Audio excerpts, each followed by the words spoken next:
Hi, BookTube, and welcome to another Middlemarch meditation, also the first Middlemarch meditation of 2026, the first video of 2026. That should all be exciting, but I tell you, I was a little bit daunted when I saw that we are beginning Book 3 of Middlemarch, which is titled Waiting for Death.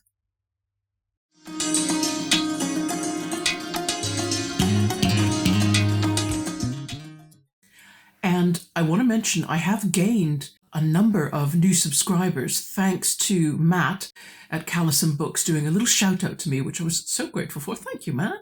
So if you are here because Matt sent you, hi. And if you're wondering what is this Middlemarch meditation thing, well, it's been going on for a couple of years now. Basically, I'm doing the slowest close reading possible of George Eliot's Middlemarch. So each session we cover about 3 pages. It varies. It can go up to 5 or 7, depending upon how straightforward the text is at a particular point. And what I try to do, first of all, I read through the whole text. Then we go back and we just look at any outdated vocabulary that needs clarifying, any historical, cultural, literary references that need some context, anything really that, you know how George Eliot is. If you've read any of her works, she displays her encyclopedic knowledge in her fiction, and sometimes that means unpicking what she's laid down, all the facts that she's laid down there to be discovered. We also notice how Eliot is using her language. In what way is she setting up her dialogue? What is she wanting it to achieve? Little things like that. Just careful, slow, close reading of the text. I do invite comments. If you are reading the same text and you think, but she didn't point out this, well, share it, because then everybody benefits from your putting that thought in the comments. It's easy for me to overlook a really good point, or if you have a point of expertise and I have only been able to give a little summary of something that you know really well, and you know that if we knew it really well, we would get some additional insight. I love comments that share a little bit of that. And of course, we will be using, let me just hold up our text, the 1994 Penguin Classics edition, which was edited and has an introduction by Rosemary Ashton. Ashton also wrote a biography of George Eliot, which I've read, and you will see in the description box links to the 3 vlogs that I did as I read through that biography. Right, so without further ado, we go straight into reading the text. Chapter 23. Your horses of the sun, he said, and first-rate whip, Apollo. Whate'er they be, I'll eat my head, but I will beat them hollow. Fred Vincey, we have seen, had a debt on his mind, and though no such immaterial burthen could depress that buoyant-hearted young gentleman for many hours together, there were circumstances connected with this debt which made the thought of it unusually importunate. The creditor was Mr. Bambridge, a horse-dealer of the neighbourhood, whose company was much sought in Middlemarch by young men understood to be addicted to pleasure.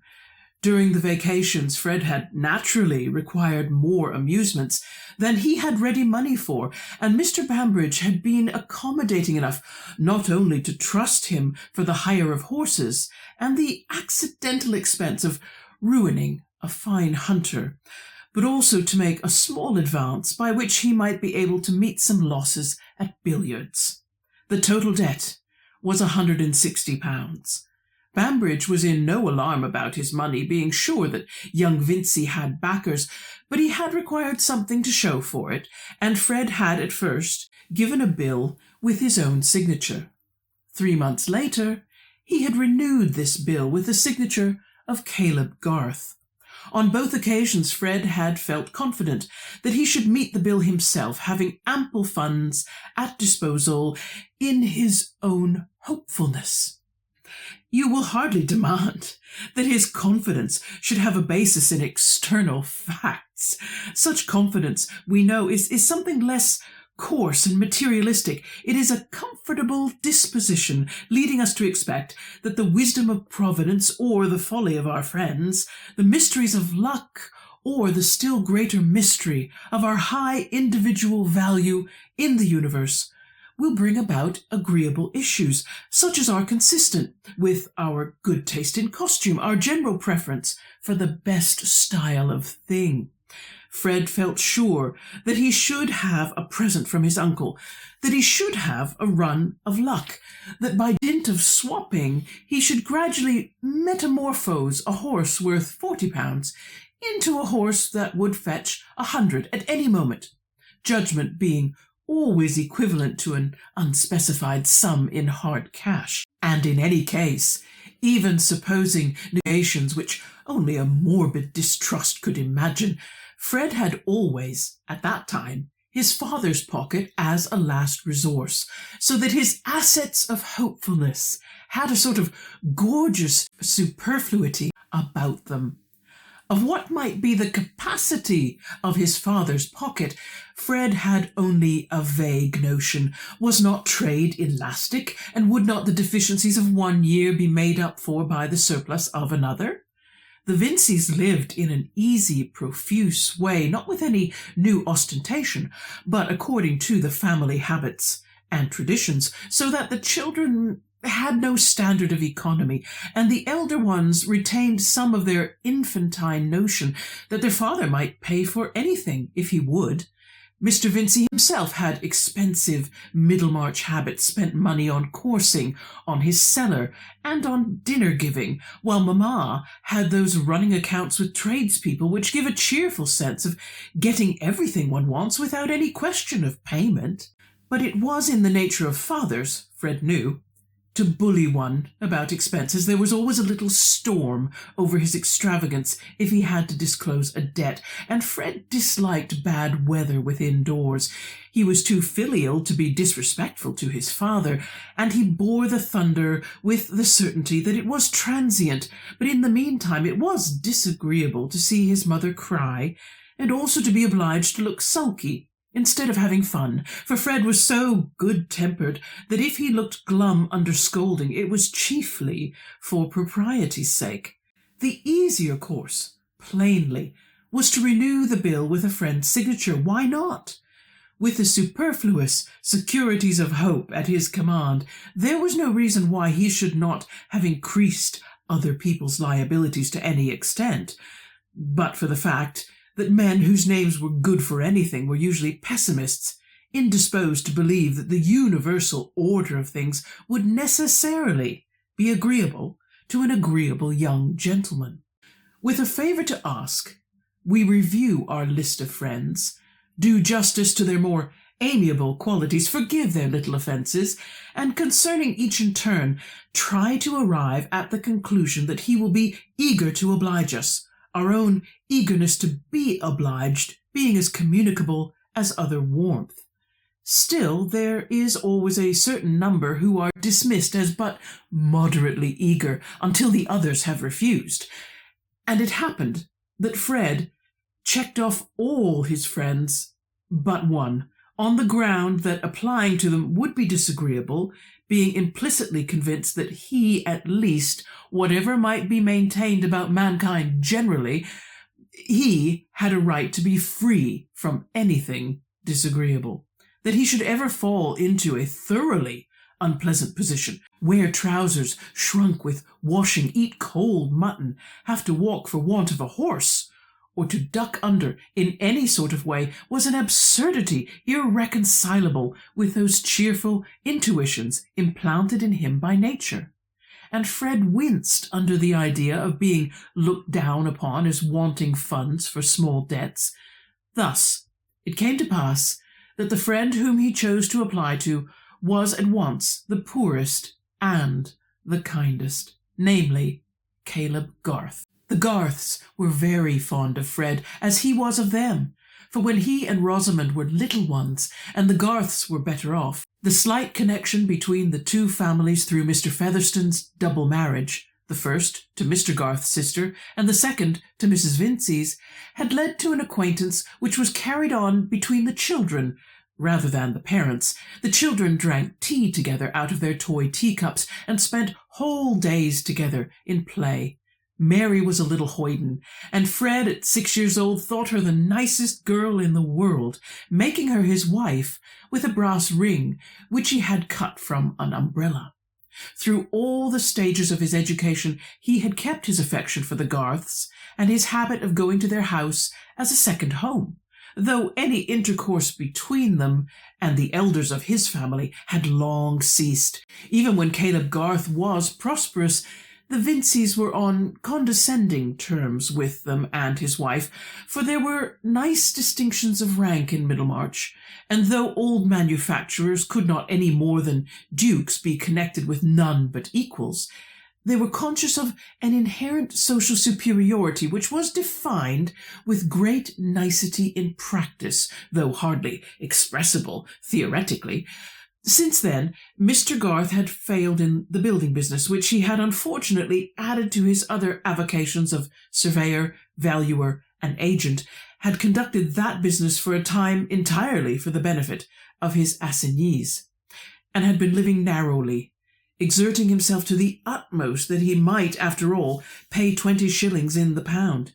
He had now achieved this, and from all who did not think it a bad precedent, his honourable exertions had won him due esteem, but in no part of the world is genteel visiting founded on esteem, in the absence of suitable furniture and complete dinner service. Mrs. Vincey had never been at her ease with Mrs. Garth, and frequently spoke of her as a woman who had had to work for her bread, meaning that Mrs. Garth had been a teacher before her marriage, in which case an intimacy with Lindley Murray and Magnall's questions was something like a draper's discrimination of calico trademarks or a courier's acquaintance with foreign countries. No woman who was better off needed that sort of thing, and since Mary had been keeping Mr. Featherstone's house, Mrs. Vincey's want of liking for the Garths had been converted into something more positive by alarm lest Fred should engage himself to this plain girl whose parents lived in such a small way. Fred, being aware of this, never spoke at home of his visits to Mrs. Garth, which had of late become more frequent, the increasing ardour of his affection for Mary inclining him the more towards those who belonged to her. Right, that's the close reading out of the way. Now we begin to look at things in detail, and because this is a new chapter, chapter 23, we get to look at an epigraph. Epigraphs are the feature of every Middlemarch new chapter. Where they are not signed or designated in some way underneath the quote, they are verses that Eliot composed herself. So this one I want to look at in more detail about this business of horses. And there is a link in my description box to a publicly available article which was published in the George Eliot Review online. It comes from the University of Nebraska, the Lincoln campus, but it was written by Beryl Gary, who teaches at Birkbeck, University of London. And it's titled Riding Horses in Middlemarch. And I think it's interesting because it talks about how horses are thematically, they don't play a visible role in Middlemarch. You see them mentioned here and there, but what the author is saying is if you pay close attention to those mentions of horses, you will see that they're meaningful. They have something to say about what's going on in the novel generally, or right then and there in the chapter that they're mentioned. And it talks in the introduction about how much horses would have been part of Mary and Evan's life growing up on a farm with a father who was an estate manager. He would have had to ride or drive horses around daily as part of his work. And she was jealous when her older brother Isaac was given a pony as a gift because it separated them. He just went off riding all the time, and he was never around to play with her as his younger sister. And she developed an eye, though. She understood a good horse in terms of conformation and points. And I want to read a quotation from the article. This actually is quoting from George Henry Lewes' diary. It says, "It's true that Eliot was an astute judge of horses, as an October 1876 entry in George Henry Lewes' diary testifies. When he and Polly Polly being a nickname for Marion Evans, visited the stables at 6 Mile Bottom near Newmarket. Newmarket is out here in the East End. It's a very famous racing location for anybody who's listening outside the UK. So the trainer was much struck by her, that is by Marion Evans, having pointed out a defect in the build of Kisber. Kisber was a racehorse, that year's winner of the Derby and the Grand Prix in Paris. And as Lewis goes on to observe, the country girl had lost neither her eye nor her interest for horses. And so she clearly knew a lot, but it wasn't knowledge that she forefronts in Middlemarch, but it is there in the background. And I think this little poem is so telling in what it talks about. So, and that's what the essay encourages us to do, is look at this epigraph and other parts of Middlemarch to see what is the treatment of horses saying about the characters. If we go back to our epigraph, the speaker in this little poem is clearly addressing the god Apollo, but not in a way you might expect someone to address a deity. The way he says it, "Your horses of the sun and first-rate whip, Apollo." It's as if Apollo was a salesperson behind a counter, or a stable boy in a very large stables, and a nobleman has just come in and said, "I would like your horses of the sun and a first-rate whip, Apollo," meaning, "Go fetch these for me. I'm quite important, more important than you. You do the fetching, I do the receiving." Oh, okay. So whoever this person is, they think of themselves as even more important than the sun god. And the narrator also, I would say, doesn't think much of the beasts that he's receiving. I mean, these are divine horses. I don't even know what their bodies are made out of. Pure light, possibly. They would be dangerous, you would think, for mortals, but not for the narrator of our poem. He's not afraid at all. He says, whate'er they may be. He's not bothered. He says, no matter what they are, he doesn't value them very much or think very much of them. And so he says that whate'er they be, he's going to beat them hollow. And I thought, I beg your pardon. And that's an unfortunate indication that this person values divine horses so little that he would seek to treat them unkindly. And okay, but it's a reference also to how, therefore, might this narrator of the poem deal with a flesh and blood horse. And with all that in mind, I think we should go now to the first page 229, and just look at a couple of phrases that are mentioned on that page which tell us something about Fred himself. One is that he's responsible somehow for the ruining of a fine hunter. Doesn't give us any more details than that, but I believe we get details as the chapter goes on. So there's one parallel, at least, between Fred Vincy and the narrator of the epigraph poem, and that is that this is a young man who should know how to take care of a horse. He grows up in the country. He's clearly owned and ridden horses for some time, and yet he's careless and cruel, and I suppose if you were looking at it in a purely materialistic way, wasteful. This is a good horse. A lot of money and time went to keep it healthy growing up from a foal. It was probably specially bred. And to just damage it carelessly is cruel to the animal itself, but also completely incapable of recognizing the value of the animal as a commodity. And then, of course, there's a very long sentence which begs us, the reader, not to demand an explanation for Fred's incredible hopefulness about what will happen to him. And it goes on to say that one of the reasons for this is Fred's high feeling of his high individual value in the universe. So that, again, goes along with this narrator of the poem, who is so convinced of his own importance that he feels he can order around the god Apollo to just fetch him the very best, the horses of the sun, the ones that pull the chariot that pulls the sun across the sky, according to mythology. He calls for those horses as if they're nothing. And again, it shows that attitude of carelessness for something that is actually very valuable.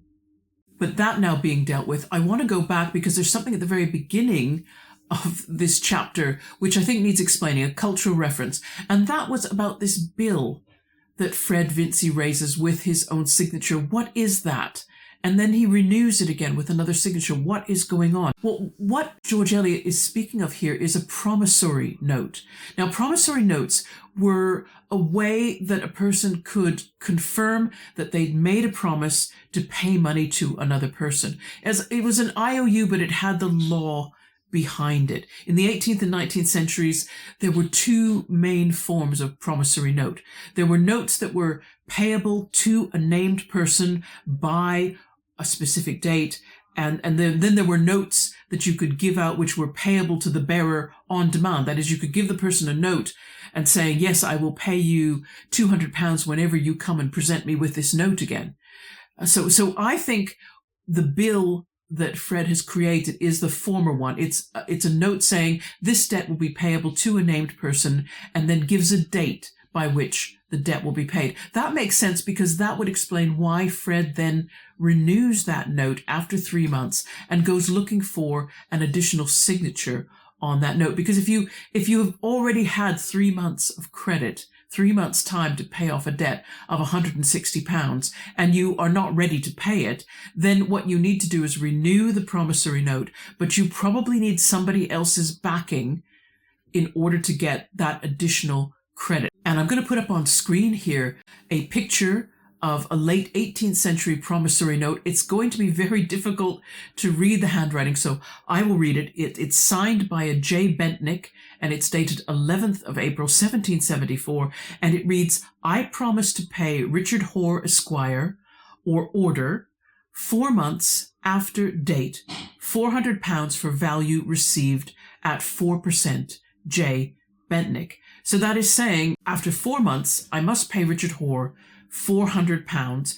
The phrase or order means that if Richard Hoare chose, he could say, don't pay me, please. I'd prefer you to pay this individual. So Richard Hoare has the option to name another individual who should receive the £400. But not only that the debt will be paid after 4 months, but it says at 4%. In other words, there will be interest on top of the value of the £400. What we don't know is whether Fred's debt has interest on it or no. That isn't stated in the text. And the other thing I want to mention, which has already been touched on as we look at Fred's feeling of his high individual value in the universe, is this business of hopefulness with Fred. That's why I titled this episode The Assets of Hopefulness, because 3 times in just these 3 pages, Eliot makes reference to Fred's having in his mind a source of wealth which really is just hope.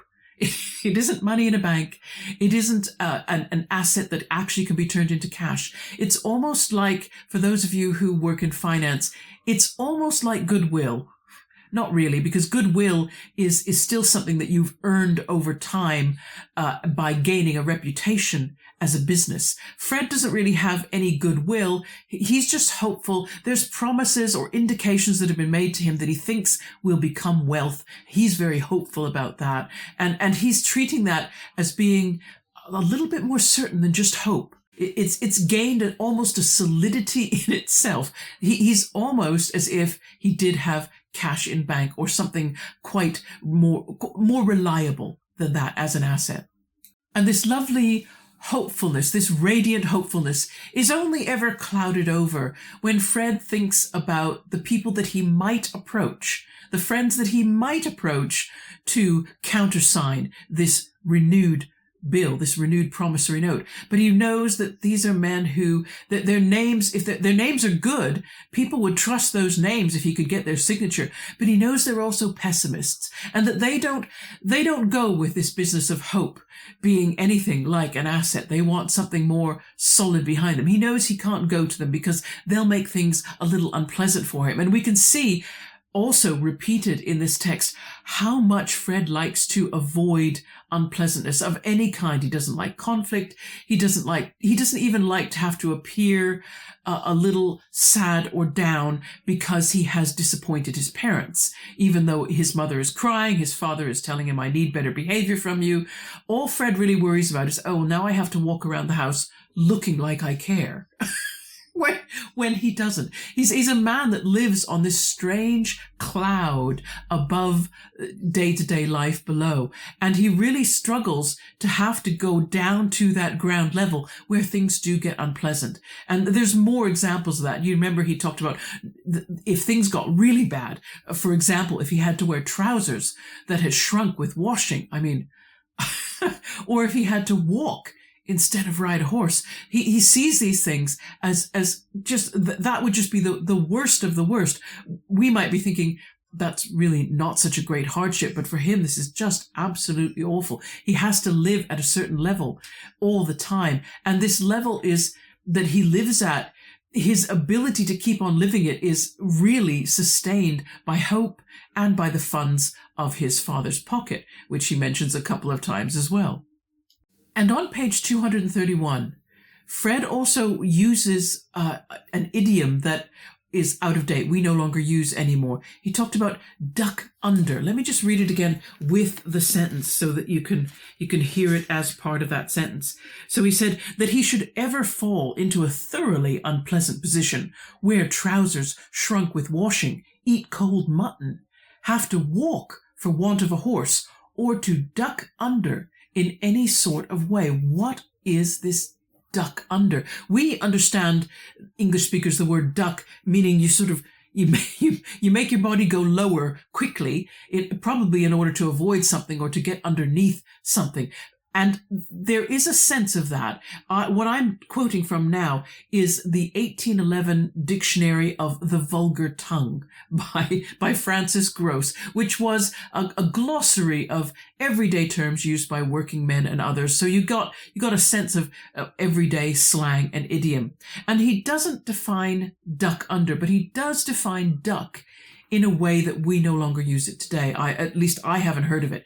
He says duck, and then he refers to a lame duck. Now, we do still use that phrase, but I'm not sure what we mean by it, what it meant in the late 18th century. It's an exchange alley phrase for a stock jobber who either cannot or will not pay his losses or differences, in which case he is said to waddle out of the alley, as he cannot appear there again until his debts are settled and paid.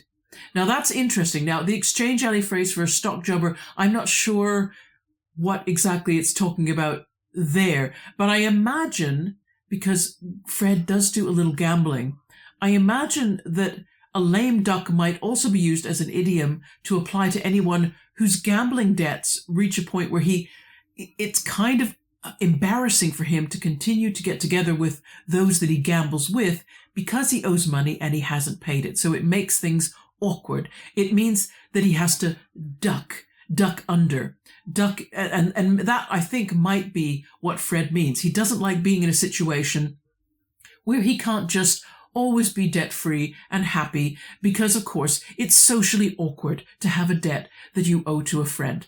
Of course it is. So I think in this case, duck under means he doesn't like any situation where socially he isn't on top of things. Remember his sense of superiority over everything else. You can't sustain your feeling of superiority over other people if you owe them money. That's just so difficult, isn't it? Francis Grose is going to help us with another term as well. And this is the passage where Fred describes how when he and Rosamond Vincy were children, they were playmates with Mary Garth. And Mary is described as a little hoyden. And you think, well, that doesn't sound very nice. Is that complimentary? Well, in Fred's mind, in Fred's 6-year-old mind, it probably was. Francis Grose describes a hoyden as a romping girl. And you think, okay, that's still not very helpful, Francis.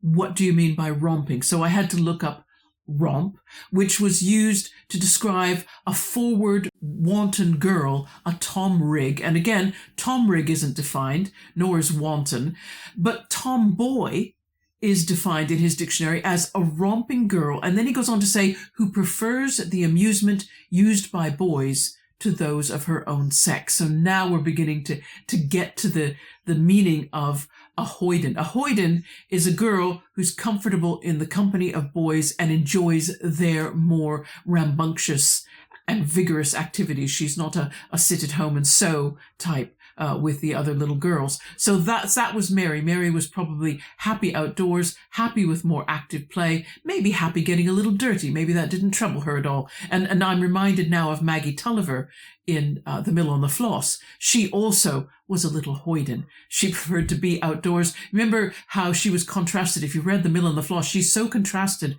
with her cousin Lucy, who can walk around perfect in her little white dress and never get it messy. Whereas Maggie, if you let her go outside, you need only wait, and she would come back, with her hair all a mess and her clothes messed. And this was just unacceptable behavior for a little girl. I'm not going to comment much on Mr. Garth, Caleb Garth, and his business failures, which are hinted at here. I believe the book will expand on that more particularly as we finish this chapter. I think we're going to learn a bit more about Mr. Garth and how he operates. What I will do is talk about Mrs. Garth and this strange antipathy between the adult Vinceys, and in particular between Mrs. Vincey and Mrs. Garth, that Mrs. Vincey doesn't associate with Mrs. Garth, even though there is an indication that the two of them, in terms of what their husbands do for a living, are considered about the same as a social class. It does state that.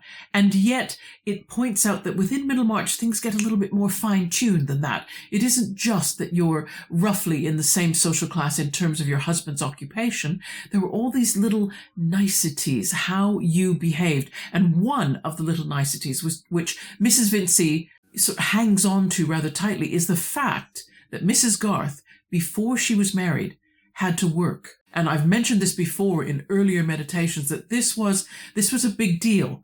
This was a big deal. In the middle classes, of course, it's a little bit iffy how you're trying to move yourself up, and there are activities which heighten your status, and one of those is, if at all possible, if you can keep your daughters from having to do any kind of work before or after they are married, because this indicates lower class activity. Women should be completely free from any concerns about employment.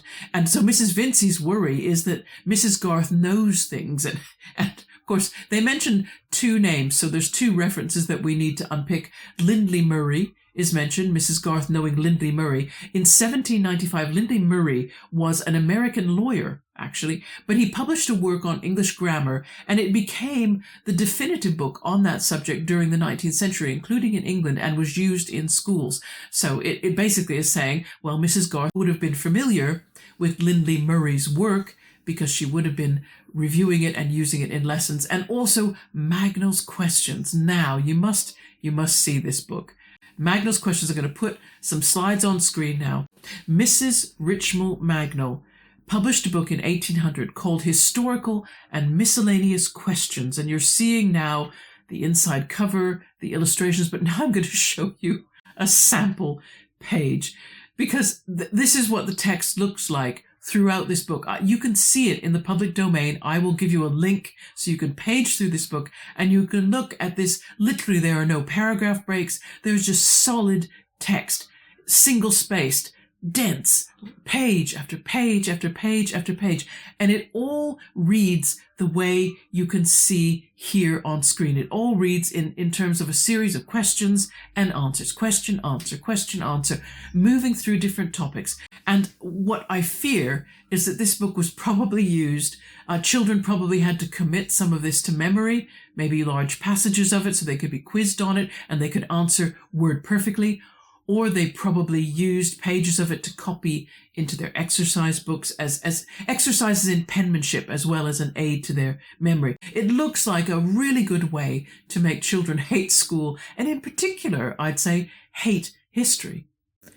Hello. Yes, this is one of those little insert moments that you have to put into a video when you forget to say something. It occurred to me that I didn't really elaborate on Mrs. Garth's knowledge of Magnall's Questions and Lindley Murray, that Mrs. Vincey saw this as being no different. This knowledge that a teacher had to have, she saw it as no different than a draper's knowledge of different kinds of fabric grades. She saw it as another form of tradesman's knowledge. It's interesting that she didn't see teaching as a different kind of profession that we might do today. She just saw it that because it was a woman working, that it just was on a level with all other kinds of working. And so she just thought, oh my goodness, that a woman should have to know such things as part of her job, know anything that qualified as knowledge particular to a job of any kind. So I thought I would just